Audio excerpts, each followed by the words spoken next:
Let me tell you a story why unity really means obedience. During this past election campaign, Joe Biden, Democratic officials, and their media toadies pushed for unity amongst party members. Kept hearing, we have to defeat Donald Trump, and this is an election for the soul of America, and buzz phrases like existential threat.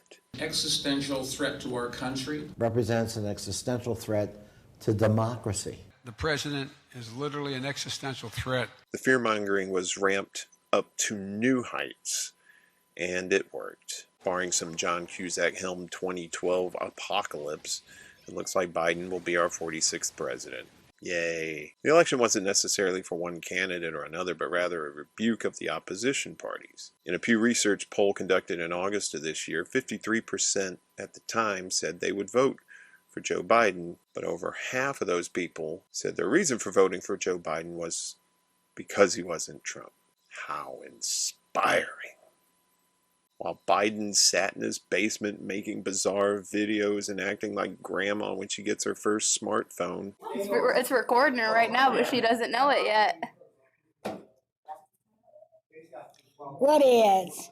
The neoliberal Scooby gang was hard at work blowing smoke up voters' asses. They kept yelling, we have to unite and support Joe Biden. Never mind that he had no policies that garnered even much of a yawn, let alone excitement. That wasn't the point. They didn't care if you were excited about a Joe Biden presidency.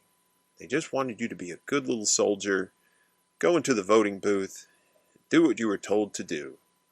Just like every election for the past 40 years. It's a little different on the Republican side. In that same poll, 46% said they would vote for Trump, but only 19% of those said it was because he wasn't Biden. That's because the Trump cult and the Republican Party doesn't peddle in diverse opinions. The old adage goes, Democrats fall in love, Republicans fall in line. But in this toxic political environment, the new adage should be, just fall in line, no matter your political stripe. See, it's because these are neoliberals, basically moderate Republicans. Sure, both parties can be set apart from one another on social issues like gay rights, gun control, and abortion, but on everything else, they're basically in lockstep. Tax cuts for the rich, more wars and an inflated military budget, Supreme Court nominees, they all fell in line.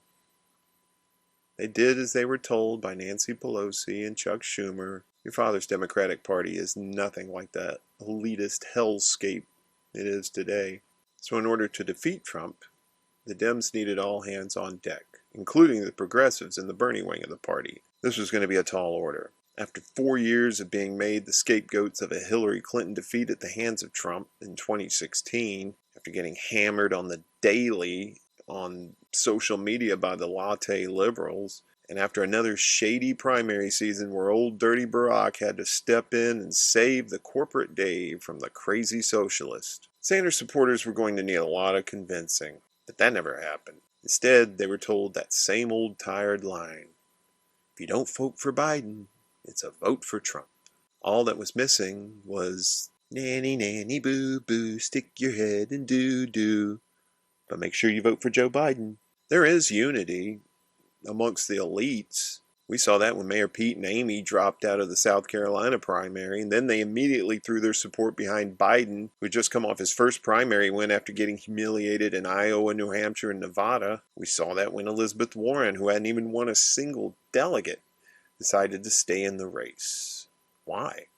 There was no path to victory for her, but because she shared a decent chunk of the progressive vote at the time, her continuance in the race was the sole reason for keeping Sanders' vote total split between him and Warren.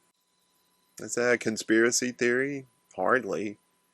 Even Stevie Wonder could see this was a coordinated effort to defeat Sanders and defeat progressive ideas. Now they want us to rally around Joe Biden. Let bygones be bygones. Live and let live. Time to heal as a nation. Yada, yada, yada. All the greatest hits. Let's be real. Biden will serve one term, maybe. He doesn't plan on seeking a second term. You don't need a crystal ball or tea leaves to figure out that the Dems will be pushing Kamala Harris in 4 years. Recently, Trump hinted at running again in 2024, and even after losing this time around, 53% of Republicans say they'd still vote for him again. So once more, they'll drag out the existential threat in order to prop up a candidate who flip-flopped more than a trout in a fishing boat.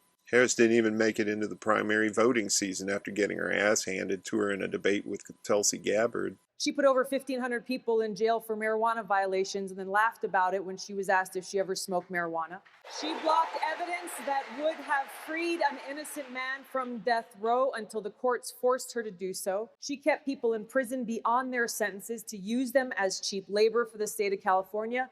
And she fought to keep cash bail system in place that impacts poor people in the worst kind of way. In the case of those who were on death row, innocent people, you actually blocked evidence from being revealed that would have freed them until you were forced to do so. There is no excuse for that.